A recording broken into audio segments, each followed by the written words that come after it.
We've all got our reasons for travelling, and it's never been easier to get around. There's places we want to go and there's things that we want to do. But it's not just all about us, because our holiday is someone else's home.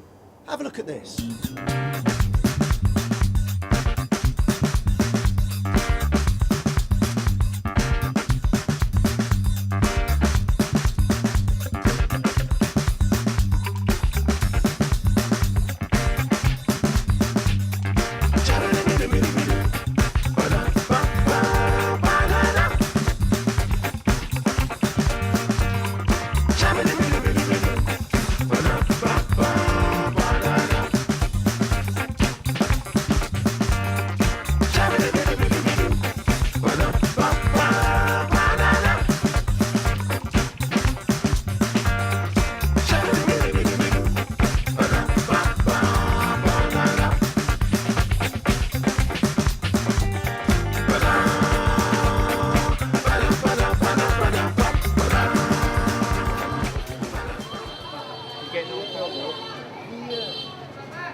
Travel is a luxury that we're lucky enough to be able to afford, and while you're away, it's very tempting to treat yourself. But how far is the money that we spend on holiday really going? Essentially, most people don't want to be bad travellers. They don't want to have a negative impact. And it's so simple not to. If you concentrate on spending a lot of your money locally, put it into the local community, you're going to be happier that you're not having a bad impact, and the local people are going to be glad that you're there and they're going to want you there.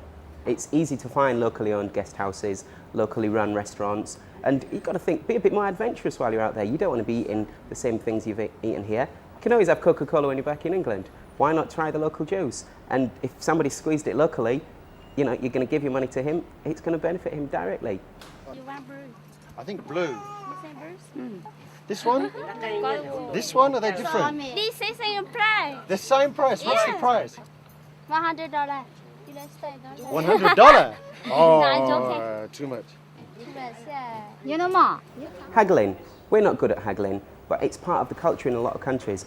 All you've got to bear in mind is do it with a smile, and just think that 20p difference, it's not going to be such a hassle to you to lose 20p. Oh, that's very jolly. You're very jolly. You're very jolly. Oh, that's beautiful. I know how far I can get for 700 rupees, but how far is that going to get Tika, the taxi driver? Yes, please. My name is Tika, and my wife's name is Gita, and he's my children. This is my shopping list. We're going now shopping. This is rice. This is packing shop. This is meat masala. Zira. This is toothpaste. This is brush. This one curry powder. Masala curry. This one dal. 726. 726. Thank you.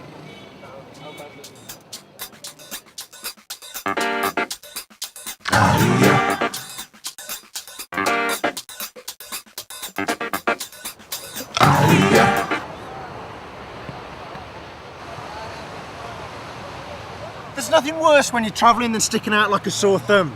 So wherever you go, it's worth taking the time to try and fit in.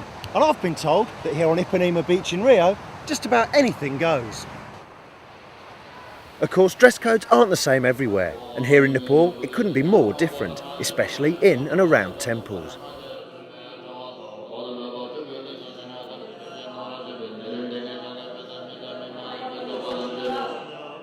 Nepalis rarely expose themselves in public, even when taking a dip.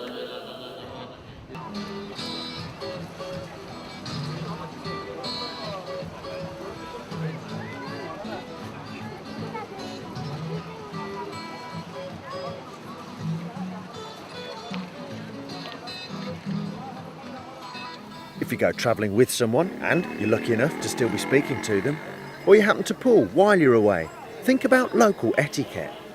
Holding hands can be a little too intimate in some places, while kissing in the street is practically having sex in public. So save your private moments for behind closed doors.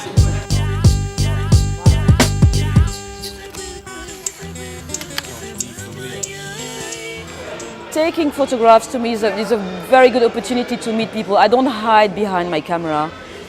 On the contrary, I use it to meet people. Whenever I take photographs of people in the street, people who don't know me, I always make sure they see me first thing. I'm not trying to hide myself. If people ask me what is it for, I say, oh, you know, I'm just traveling, and I thought you were looking lovely, or I like what you were just doing, or you looked like you had something in your mind which was interesting. Sometimes people ask me to send the photographs I've just taken of them, and I try not to do it because it's a very long process, and obviously I may forget. I never give money for photographs wherever I travel. If they can't have money from me, then they can have nice Polaroids. I tend to do that quite a lot. Give them a Polaroid, they can take that back home, and then it's nice for them to have as well. And hopefully it will surprise them, because most of the time they have an idea of what they want to look like, and they come across my view of themselves, and it makes a nice mixture. Oh, you're muddy. From where? The Red Zao people of northern Vietnam, like many other ethnic minority groups here, are getting increasingly used to contact with tourists. With that comes a new attitude to trade, and also a traditional shyness in front of the lens, which is disappearing. Oh. Do I have to shave my eyebrows as well?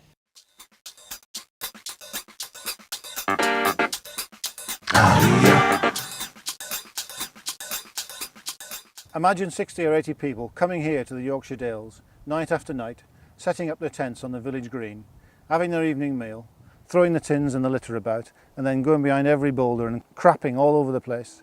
That's what happens in the Himalaya, the Annapurna Sanctuary, every day throughout the season. The Annapurna Sanctuary especially used to be known as the shit trail. People would do their business along the trail, and you'd find it topped off with a piece of toilet paper, and then you could just follow a group by the colour of its toilet paper. It's very, very dangerous.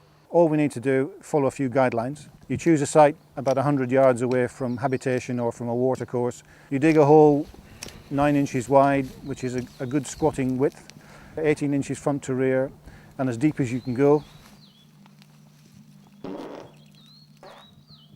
As the caller comes and does what he or she has to do, they take some soil, sprinkle it over what they've left behind, and it makes it a little less unsightly for the next person.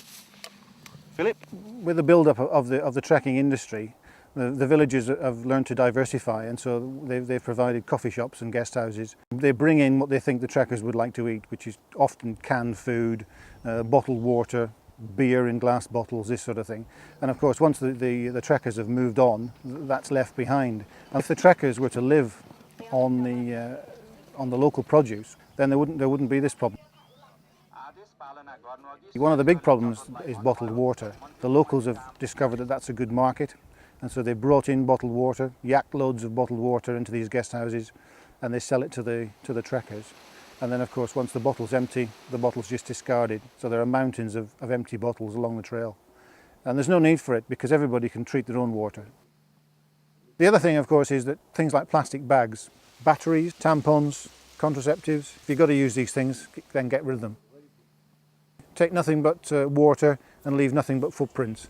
Or some people say now, take nothing but photographs and leave nothing but footprints.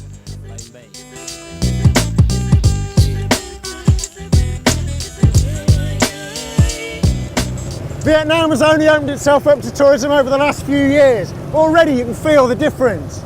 Anyone visiting Hanoi will receive a typically warm Vietnamese welcome and feel a thriving, bustling city atmosphere. But it's only 20% of Vietnam's 80 million people who actually live in the cities. To find out how the rest of the people live, you need to get out of town and into the countryside. So how do you do that? Lonely Planet. I'm the rough guide. There's so many other travellers around with guidebooks that they tell you what's good and what's bad, and you kind of just follow your nose. But there are definite tourist trails through here, which most people do. We have a few. Actually, I bought this one on the street. It's all photocopied. Anyway. Well, I think people buy guidebooks for very simple reasons. Firstly, they want somewhere to sleep, they want to have listings for places to eat, and they want to know how to get in and out of the town easily. What I like guidebooks for, primarily, is the history and the the background politics, all the stuff that's kept the guidebook writer in the library for 6 months. You know, that they've distilled down from all their reading and experience of living in the country. That's what I like to write guidebooks. They can tell you that. And that's the sort of stuff that's very hard to find out for yourself in a short time. I do get annoyed sometimes when I see people, particularly in India, with their noses stuck firmly in a guidebook to the detriment of reality. You see it loads. I mean, the classic scenario, and one that rickshaw drivers and hoteliers trot out all the time when they start complaining about guidebooks in India, is the tourist who's pointing to a figure in a book and saying, 20 rupees to the Taj Mahal, in here it says only 10 rupees. And they'll forget that the guidebook they're using was probably researched 2 years ago, that things have gone up. At some point you should put your bloody book away and talk to people, and because the things you find out from people are the things that will linger in the memory the longest. You learn much better from talking with local people about their lives than reading about it in proxy.